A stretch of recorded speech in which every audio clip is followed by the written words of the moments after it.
I did this video a couple of times last night. I just wasn't in good humor. I played sports when I was a kid, and my grandfather was like old school. And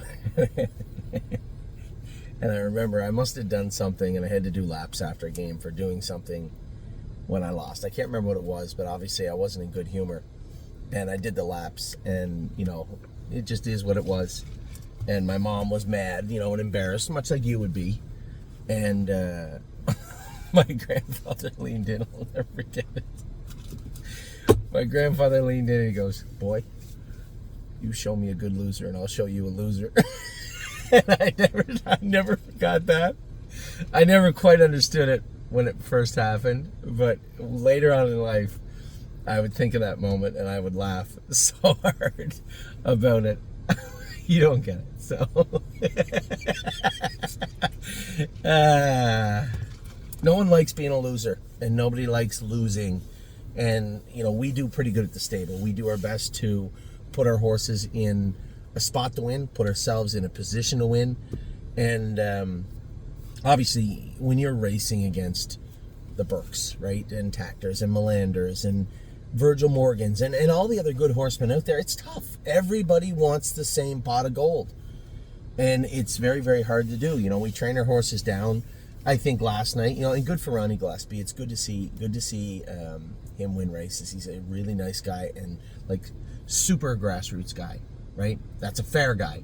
He races at all the fairs all the time, and the last few years, every year he's had a good horse, and good for him, because that's exactly what horsemen should strive to be like, right? I don't know him that well, but I know him enough to say hello to him and carry on a conversation with him, and he's a really, really down-to-earth, really nice man. So it was nice to see him have a horse as good as him. Now, you take that horse away from the race, I float out of the gate, I cross over to the front. Does Uncle Danny still make a break? Maybe. Maybe he does, maybe he doesn't, I don't know. But we were speeding going into the first turn. I wanted to make sure I got ahead of the 4. I wanted to make sure I get down to the rail quick. Now, I knew enough not to get right down to the rail. I was going to let him coast down to the rail. And there's always that voice in my head saying, it's a flip-flop. Shouldn't take the flip-flops off him. And you're always, especially with young horses, it's a process in itself, right? It's a process to get them there. It's a process when they're there that get them to be the best horse they can be. And in my estimation, last week after racing him at the Meadows, our best opportunity to get the most speed out of him, in my mind, was to remove the flip-flops.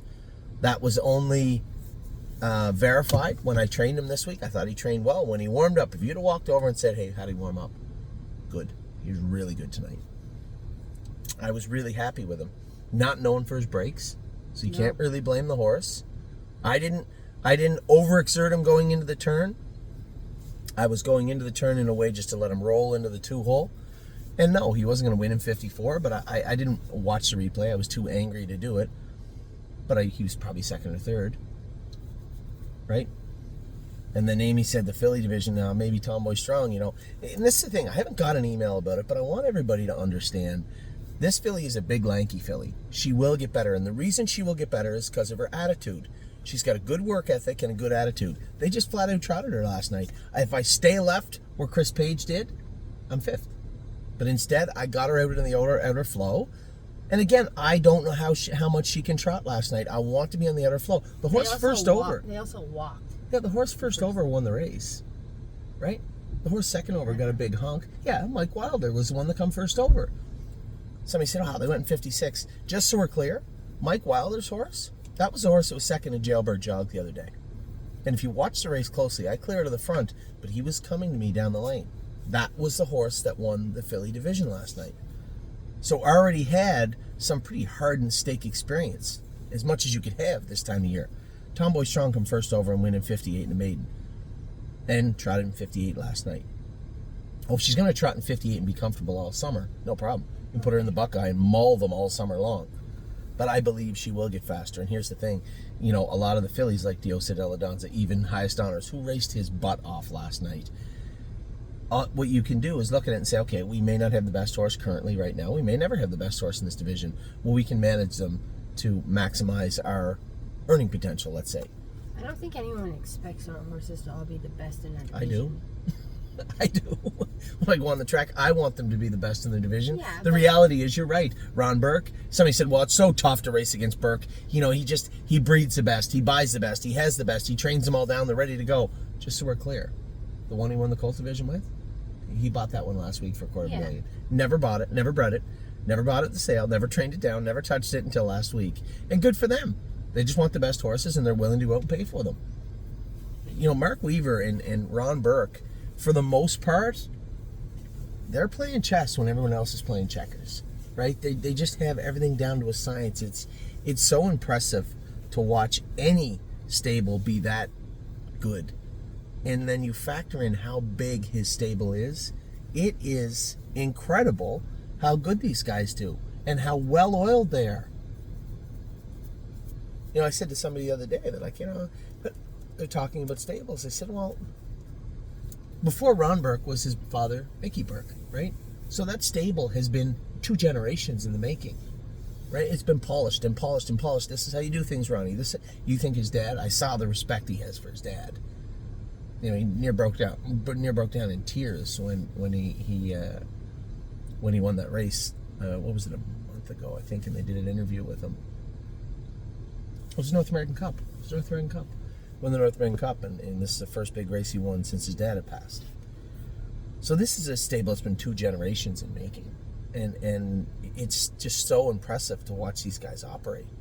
But that's where we want to get to be, right? Racing against those people make us be better, right? Racing against playing, whether you're playing sports or whatever you're doing, that competition hardens you. And I can't make highest honors ever pacing 50, right? This is not going to happen. We can make them as good as we can make them. And there is all the other people that raced against those people. Like you said, Nancy Tactor was there last night with one. Marcus Melander won the other trotting filly division. Goes where the money is. You're 100% right, Amy. So it's not going to get easier. It's not going to get easier. But at the same time, you know, we have good horses. You know, you had just... Thank you very much. No problem. It's on and running. I didn't know if one of you guys wanted to run in real quick and just put your hands over some registers and make sure. Thank you. Thanks again. It's blowing a ton of hot air out of the top of that thing, so that's a really good sign. Well, that's good, because I know where it's coming from. It's in the house. Yeah, oh no. So I filled out the invoice here. Do you need me to sign it? Yeah, just give me a signature. That's just saying that I showed up and did the work. And if you want, I'll just leave the copy with you. Perfect. There you go, sir. Thank you. All right, you can give it to Amy. That's fine. Okay. Thanks again. So, insult to injury. I'm in no... I tried my hardest to do a video for you guys last night. And I get home, and I just couldn't load them. I get beat up. What do you want me to say? I opened the door. Air conditioning's out. 87 degrees in the house last night. None of us slept a wink. The actual epitome of insult to injury was last night when we walked into the house, and this gentleman came out on a Sunday. So we rent. What's that? His invoice. Oh, how much was it? I don't care. Yeah, for him coming out on a Sunday, that should be what it was. It cost about $1,000 to fix the air conditioner. So we rent this house. Obviously, you guys know that. And I messaged our landlord at 8:12 in the morning after tossing and turning all night with 2 fans blowing on me. We should have just slept out on the deck. It was beautiful out there. Oh, you replaced the fan motor and something else. Anyway, they came out on a Sunday to do it. So whatever company that is, Caswell's, much appreciated. So you were saying, you know, all these people are coming to Ohio. We want our horses to be better. We're going to continue to have them good. But it's although it's shocking to me when our horses get defeated. Now Danny probably, as I said, would have been 2nd or 3rd. Tomboy Strong, I think, draws inside of 5, and I follow, get her a good trip and stay left the whole way. She gets a hunk, right? Diosa Della Donza, they went in 51. What are you going to do? And then she's going to be a good filly all year. We'll just race her where she can win, which is the Buckeye. And I said to Amy, I said, you know, if she's in between the Buckeye, if she does really well in a couple of Buckeyes and maybe even does well in a couple of Sire Stakes to get her into the consolation, the option we have at the end of the year too is Corbin, right? Just a dual eligible filly. Don't get too many ideas just yet though. There's not going to be any slouches in Corbin. You got to remember, in Kentucky, not only was it always tough, but now these people own farms in Kentucky, right? Marcus Melander. The Melanders have a farm, have a plant in Kentucky. Tony Alania has a farm in Kentucky. If I'm not mistaken, so does Aki Spunstead has a farm in Kentucky. It's not getting any easier down there. So I feel like the coach doing a media, a media panel after a game where his team got mauled, right? I had such high expectations last night. In reality, I did the interview with DRF. I think I was pretty forthcoming. If we find a way to get a good trip with Tomboy Strong and they run the front end hot, who knows? Which they didn't. If Uncle Danny has a good run, and braking was not in my mind because he's never really shown that before. But the shoeing, I made very clear that the shoeing was a question mark for me, and I have to believe that was the catalyst to him tipping over in the first turn. But we'll know because flip-flops will go back on him for next week in the Sire Stake. And we'll get to all that in a second too. And then of course Diosa Della Donza, hopeful, but again, you don't know what they're going to do. If you would have said to me a month ago, hey, the Sire Stake's going to go 51. Next Generation Crew is going to go 51. Well, that's not good. I like her, but 51's pretty tough. And then Highest Honors, I liked him. If he draws the rail, maybe we get a check. He never stopped pacing till we went through the wire. The horse raced as good as he could. For my partners at Highest Honors, do not feel bad in any way. That horse raced his butt off last night. And if we put horses that race as hard as they can, in where they belong, and in where they can win, they will win. So it's just racing against tough horse. He paced 52-4, come 27-3. Somebody messaged me and said, so did AJ. Man, listen, I'm going to let you in a little secret. AJ and him were cut from two very different pieces of cloth. I can tell you that right now. Highest Honors has never been a true go-getter, but he's not a coward. And the work ethic he put in last night, impressive. It impressed me. It was as impressed as you could be finishing 7th or 6th or 8th or wherever he finished. So we started off the day. I was really pumped. I didn't know, I tried to do this in a video last night. Okay, Anthony, who were your best shots last night? Save America, obviously, was a slam dunk, and he raced well. Yes, he had somebody say, geez, man, he's really hard in this horse. I get it, but Save America's a different animal. You can't, if you try to be too nice to him, he kind of takes advantage of you, but you don't want to be too hard on him either. And I think that Kenny and Mr. Murphy needs to walk the line of too easy and too hard. Last night he had him on his toes, which is fine. He's going into a stake race next week. He's brimming with confidence. He's undefeated in the Maritimes in 2025. I think you're going to see the horse do very well next week. So Time Is On My Side was a lock, right? No. He was a lock. Save America. Who did I say Time Is On My Side? Yeah, we'll talk about him in a minute. You must get a lot of questions from after your videos I do. because you say the wrong names. Sometimes I do get some videos of clarification. You're right. So Save America was a lock and raced great. Actually, he's a point of contention. I'm going to get to him in a second. Aside from him, maybe Leland, Hanover. I did not see Gymboree being a lock. I thought she'd race good, but can she get up and win? I know she come back better. That time that we gave her in the field definitely did the trick. She's much better mentally racing right now than she was when we turned her out, even for those 2-3 weeks. So that helped. Sweet Lake, I was hopeful. My Name is Swaney, I was hopeful. Leland, hopeful. Millie Girl, hopeful. But none of those horses were, yes, they will win. Like the other night with Supermind, I was certain I would win. I wasn't certain I would win with Danny last night because there's too many question marks. But I was certain he wouldn't make a break either. That's racing. There's nothing you can do about it. So Sweet Lake goes out and wins. I'm very happy. Now, if you would have told me that would be the slowest division of the day, I guess maybe I wouldn't have been so happy. But she didn't need to do any more work. 28, 58, and 3 a mile, and 56. Last half, 57 and 2, 28 and piece on the end of it, and fought off a swarm around her. Right? That's the thing you have to understand. Those horses, that wasn't like they didn't want to win. She fought them all off, turned them all aside, and won the race, which is important. Now, I guess one of the biggest surprises to me yesterday was My Name's Swaney. 55 flat. She was awesome yesterday. Were her owners happy? Very happy. I talked to Todd. He goes, breeders? man, she got better every week. That was a big mile today. I said, yes, it was. 55 flat. And if I have her out in the flow, Like, she's a little flat-footed, and they sprinted from the head of lane to the wire. If I got her out in the flow second over, she might have given them a real run yesterday. She was very, very good yesterday. Leland Hanover was tremendous. You know, I told everybody, at least one of the videos last night, if you watch the race, I want Leland Hanover in a position to want to do his work. You know how we're trying to prep him is how he did 3-point blue chip as a baby, right? We knew that he would pull up. We knew his attitude was suspect sometimes, but we always wanted him in a place where he wanted to do his work. When he came out of the last turn, I could have fed him out, could have forced him out in between Dave and the kid that won the race, but I bumped him up in behind Mr. McKnight there coming out of the turn, bumped up onto his helmet, and then when I moved Leland over, he shot forward. He wanted to come forward. He was pacing to the horses down the lane, and that's what I want to continue to see from him. I continue to hold my ground in regards to what I think about this horse. I think he's going to be an exceptional 2-year-old colt, and I do believe he could be our best horse, but that will be closer to August. I do believe it. We've let his hobbles out 5 holes in the last 3 weeks, and we're going to continue to let them out. This is a very, very good colt. I keep saying it. You see maybe the broad strokes of what I'm seeing when I look under the hood, or at least what I want to see.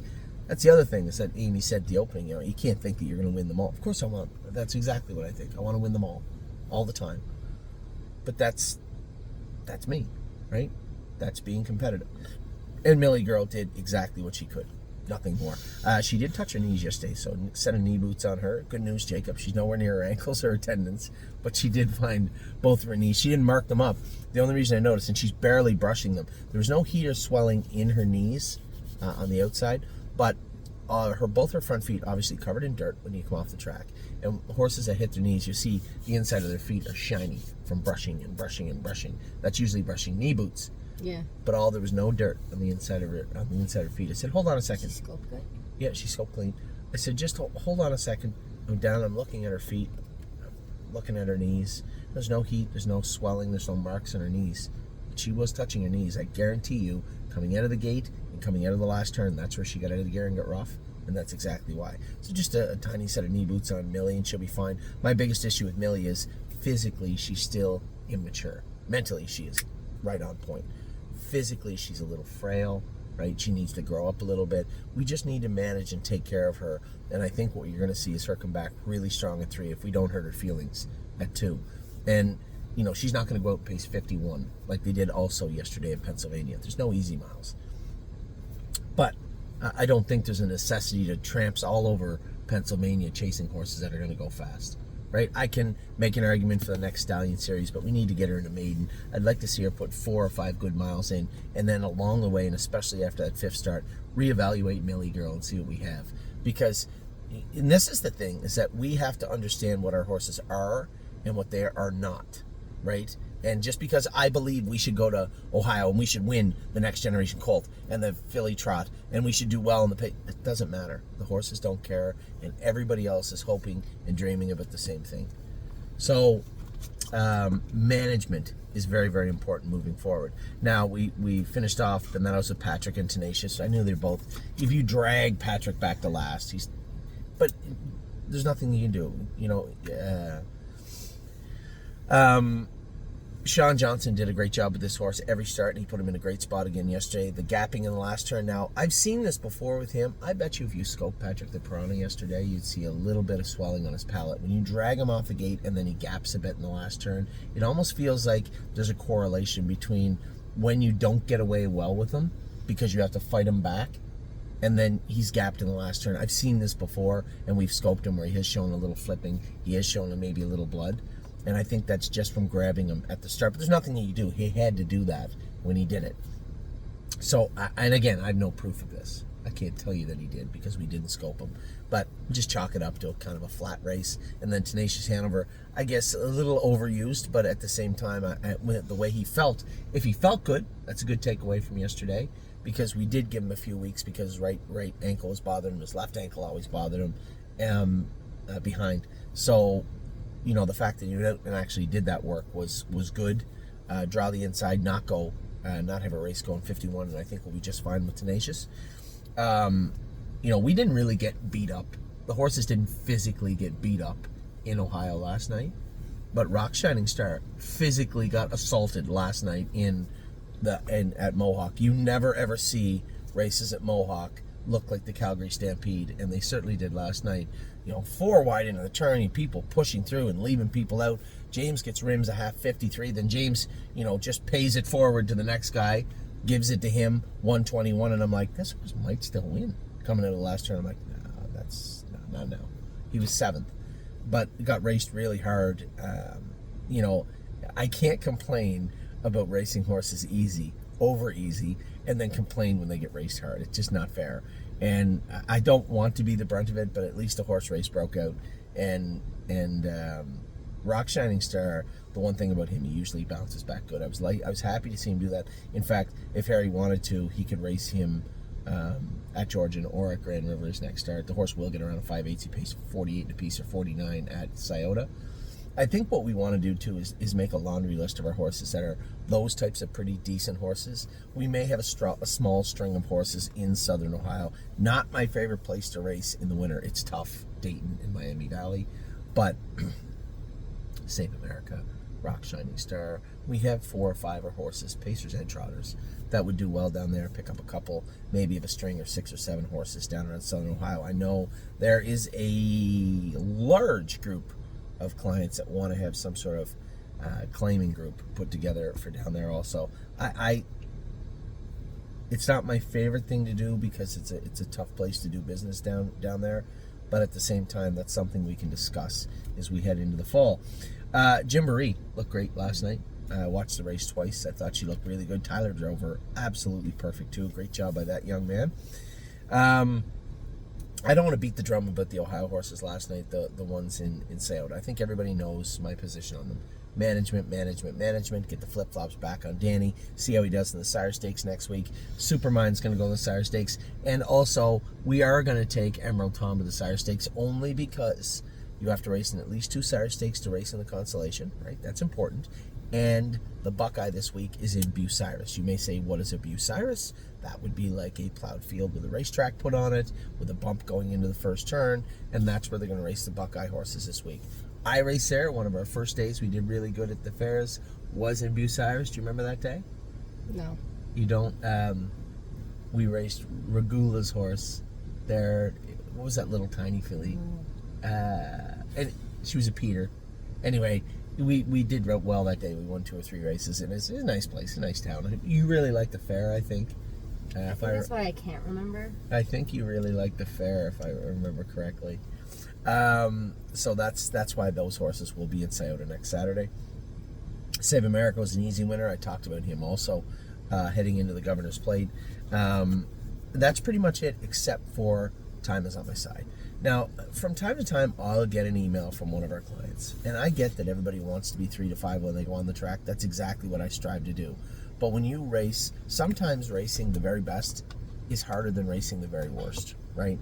What I mean by that is, if you ask, sometimes racing the best horses is sometimes even more difficult than racing much cheaper horses, in the sense that you are forced to race against horses that are not going to give it up. It's going to be a dogfight every time you go on the track. And I will get an email from time to time saying, I don't think Time Is On My Side belongs in the graduate, belongs in that division. I don't think he's good enough, and I wish he'd just get back to racing with the Meadows. So I get where people are coming from.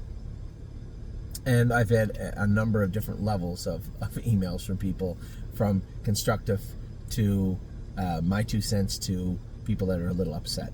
And I'm going to clarify it right now for everybody. So I spoke to Scotty last night. Before I answered anybody, I wanted to speak to Scotty.